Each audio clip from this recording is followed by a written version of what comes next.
Hi hello welcome to our YouTube channel. నేను మీ Maggie. So learn with me.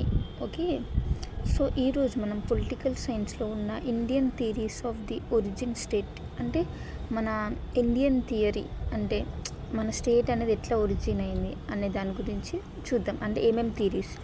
So ఇంకా అందరికీ అందరికి ఒక డౌట్ ఉంది, అంటే అందరికి క్యూరియాసిటీ ఉంది.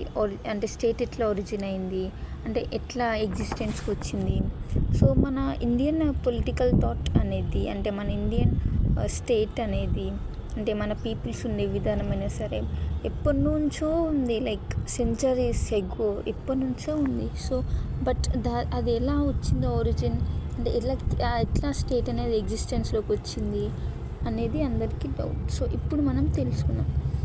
సో దానికి డిఫరెంట్గా థియరీస్ ఉన్నాయన్నమాట.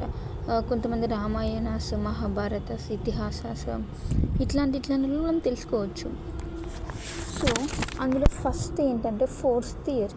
సో ఫోర్స్ థియరీ అంటే ఏం లేదు, ఇప్పుడు సంథింగ్ అంటే రిచర్ ఎప్పుడైతే సంథింగ్ ఏదైనా ప్రాబ్లం వచ్చిందనుకో, డ్రాఫ్ట్ అయినా సరే, ఫ్లడ్స్ అయినా సరే, ఏమన్నా వచ్చిందనుకో, రిచర్ ఏం చేస్తాడు, ఈ వీక్ వాళ్ళ దగ్గర ఏం ఉండదు కాబట్టి వాళ్ళని సీజ్ చేస్తాడు అనమాట.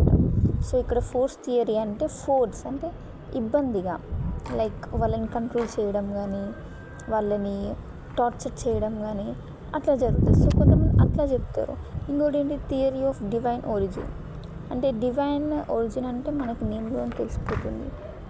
డివైన్ ఒరిజిన్ అంటే ఆ స్టేట్ అనేది గాడ్ వల్ల క్రియేట్ అయింది. So the state is created by God.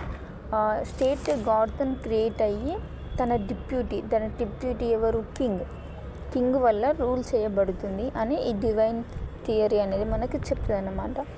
So next ఏంటి, election theory. So election theory అనేది అంటే మనకు తెలుస్తుంది ఆ నేమ్లోనే. ఎలక్షన్ థియరీ అంటే ఏముంటుంది, ఎలక్షన్స్ ఉంటాయని. సో ఋగ్వేదలో ఏమని ఉంటాయంటే, ఋగ్వేదంలో అప్పుడు మన వేదాల్లో కింగ్ని ఎంచుకోవడానికి ఎలక్షన్స్ జరిగేవి అనేవి జరుగుతుంది. సో ఏ కింగ్ అయినా అనువర్తిగా ఉన్నా, స్కిల్ లేకున్నా, ఏం లేకున్నా తనని కింగ్గా ఎంచుకోరన్నమాట. సో అది ఎలక్షన్ థియరీ. సో నెక్స్ట్ ఏంటి, social contract theory. So social contract theory మనం ఫస్ట్ సెమ్లో చదువుకున్నాం. సోషల్ కాంట్రాక్ట్ థియరీ అంటే ఏంటిది, ఆ స్టేట్ అనేది ఒక కాంట్రాక్ట్ తోటి వచ్చిందన్నమాట ఎగ్జిస్టెన్స్లోకి. సో అది సోషల్ కాంట్రాక్ట్ థియరీ. ఎందుకు వచ్చింది, ఇప్పుడు అసలు ఏం స్టేట్ లేకపోతే, ఏం లేకపోతే పూర్గానే ఉంటారు, రిచ్గానే ఉంటారు. ఆ రిచ్ వచ్చి ఈ పూర్ని మొత్తం ఏం చేస్తాడు, మొత్తం కంట్రోల్ చేయడము, అది ఎక్స్‌ప్లాయిట్ చేయడం అట్లా జరిగిపోతుంది.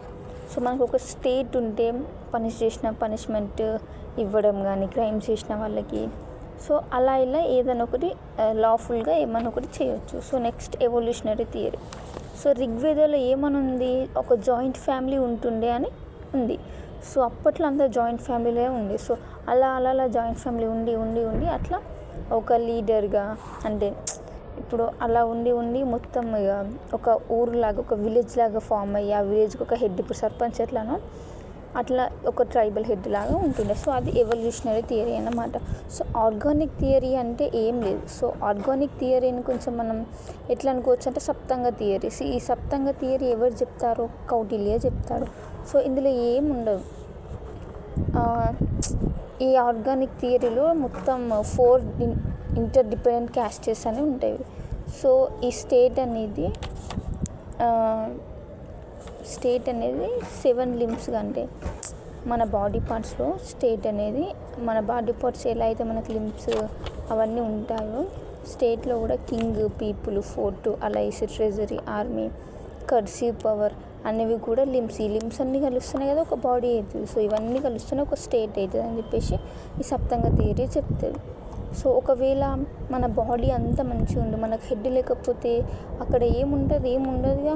సో ఆ హెడ్ లానే ఇక్కడ కింగ్, ఈ స్టేట్కి కూడా ఒక కింగ్ కావాలి కదా. సో ఆ కింగే హెడ్ అన్నమాట. సో ఇది ఆర్గానిక్ థియరీ. ఇంకా చాలా థియరీస్ ఉంటాయి. సో ఇప్పటి వరకు అయితే మనకు వచ్చింది ఇవే. Thank you for watching.